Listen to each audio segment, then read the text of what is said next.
This is Checking In, a show where I, Kaylin Kyle, check in with familiar names and faces from around the world of sport to say hello, chit-chat about this and that, and discuss the challenges of being housebound.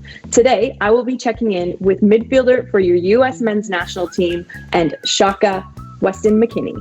All right, Weston, first off, thank you so much for taking my call. It's an absolute pleasure having someone like yourself on Checking In. Now, the Bundesliga is back. I think everyone in the world is so excited that live sports is back. What does it feel like being the first professional sporting team back in action? I mean, it feels good, and then at the same time, it's like mentally it takes a big toll on you for sure. Because I mean, realistically speaking, the weekend that we played against Dortmund, we're supposed to actually be playing our last game of the season. That's crazy. So, it's like you kind of get in this summer mode. Your body's kind of, when you're doing it year in and year out, your body kind of knows when it's time to shut down, and your mind knows when it's time to like get away. And it's like constantly having to tell yourself, like, you're still in season. Because your body's so conditioned to having an off season, you were probably thinking, hey, I'm laying on the beaches in Ibiza right now. So how did you keep mentally focused through those 2 months of not playing and not even being able to train together as a team? Well, I mean, Schalke did a really good job about that. We had not Skype, it's another program like Skype practically that we trained together on there. We'd ride the bike, we'd work out. As you see, I have a little workout set up over here, my treadmill, yoga mat, and all that. So, we worked out together, and they try to keep it, as professional as possible, and, make it seem realistic as possible. It's pretty hard to. I love that. Okay, so now I want to jump back to the game. You said in an interview that it felt awkward to play with no fans. What was that experience like? Because as a player, I honestly can't even imagine playing big games behind closed doors.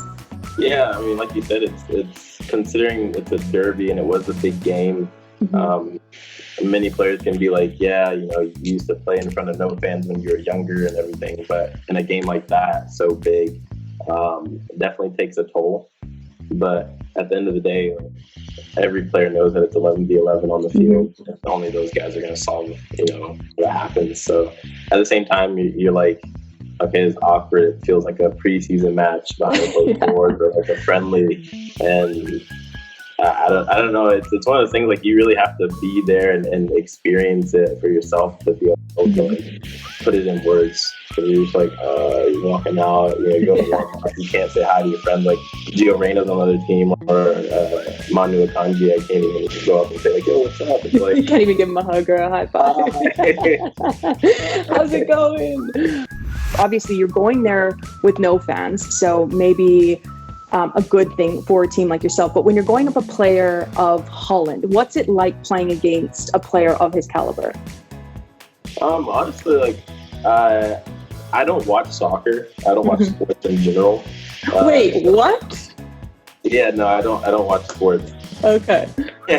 So, I mean, for me, like, of course you see it on Instagram and you see, the talks about him. And in person, I've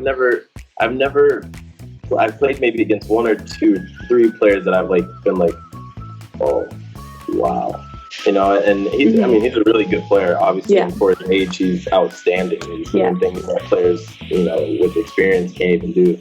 So, I mean, witnessing just his presence and, his speed, I never thought a guy that big would have so much speed. And, he lays the ball off, then he jets back off, to get a long ball. So it's like, oh my gosh, like, you're a pain in the ass, like, I love it. Center backs are, he went up against Salif Sané, one of our tallest guys, and he was like holding them off, and I'm like, okay, this is not normal. I want to ask you, you said you played against 3 players that have really stood out to you. Will you tell us who they are, or do you want to kind of keep it a secret? No, Neymar was one of them, obviously. Another one was when we played against France, N'Golo Kante. That was another player.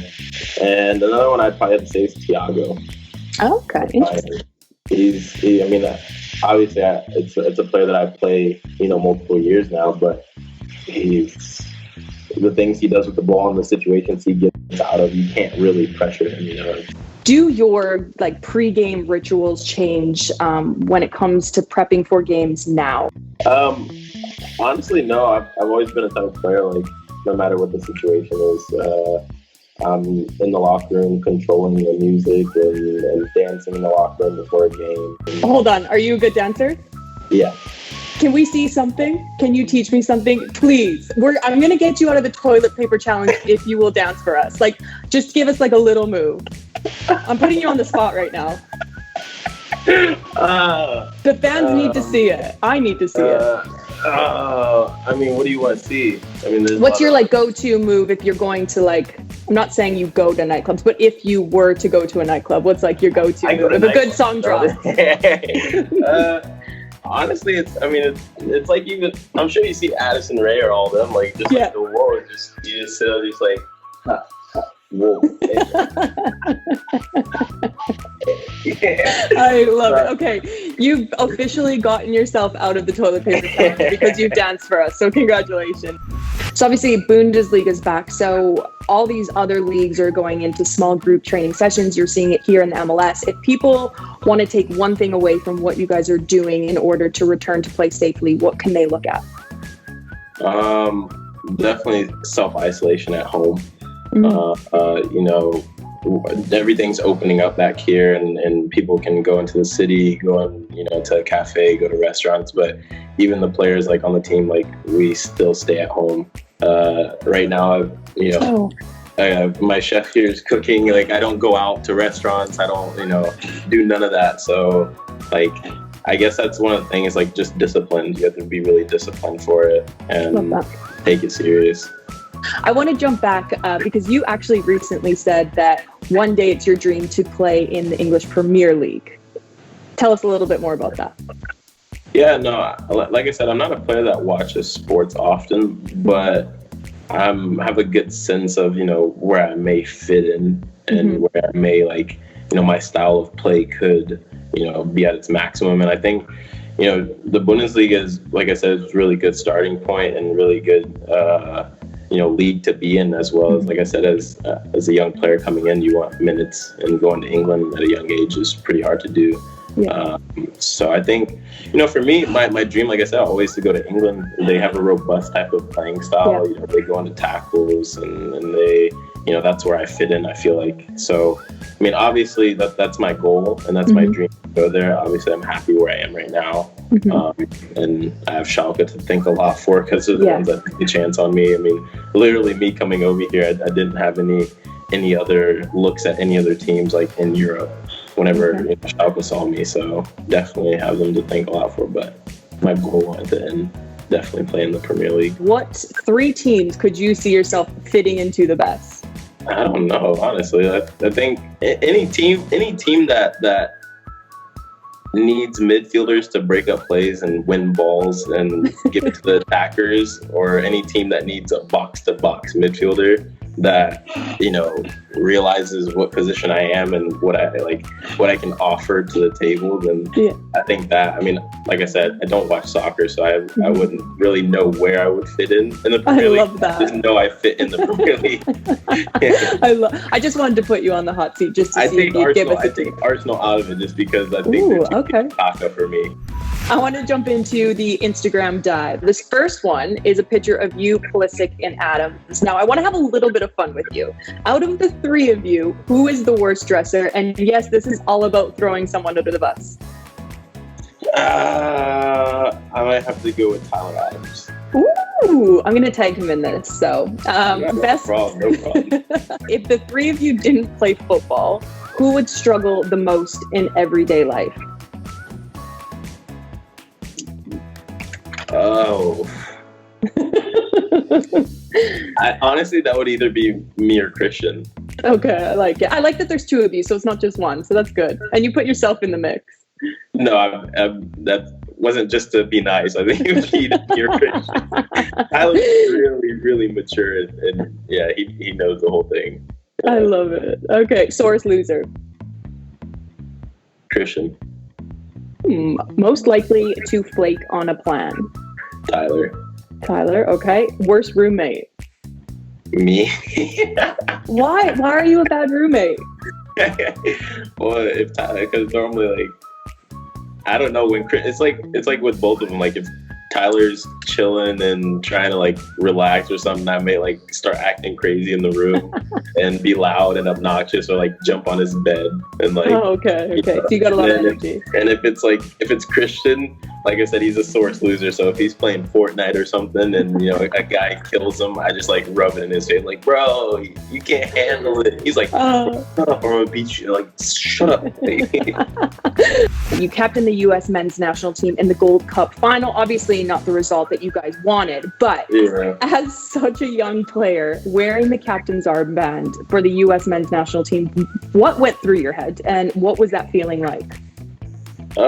Honestly, I mean, it's a big honor, first of all, and also even, self-motivating as well, just to know that the coach trusts and believes in your abilities to, try and lead the team at a young age, even with more experienced players on the team. For me, I guess it's one of those things, I didn't feel like I needed to do anything different, just because what made him come to that decision I was doing already, so what I was doing already made him come to that decision, so I didn't feel like I needed to do anything different. I just needed to go out there and play how I normally play, maybe chew a couple more asses out than normal, but including myself. But other than that, I mean, it was an honor, and hopefully I get to have the opportunity more often. This next Instagram dive is actually your FIFA stats. Now, I want to ask you, would you change any of the stats that are on it as of right now? Passing 80%, defending 87, physicality 91. It's not bad. My speed 79. Yeah, I feel like you're faster than 79. It's a bit low for that. Yeah, I was a bit shocked when it came to that. a couple like 2 years ago, whenever I first got my FIFA card, and I looked at my speed, it was like 69, and then I looked at some players that I knew I was faster, and it was like 78, and I'm like, hold up. Hold on a minute. Hold on, let me ring this guy up, and we're racing next camp. Yeah. I love it. We need to call FIFA up and get that one changed. But honestly, Weston, it was an absolute pleasure talking to someone like yourself that is back playing games, that is such an inspiration here in America. Thank you so much for joining us on Checking In. It was an absolute pleasure. Thank you for having me.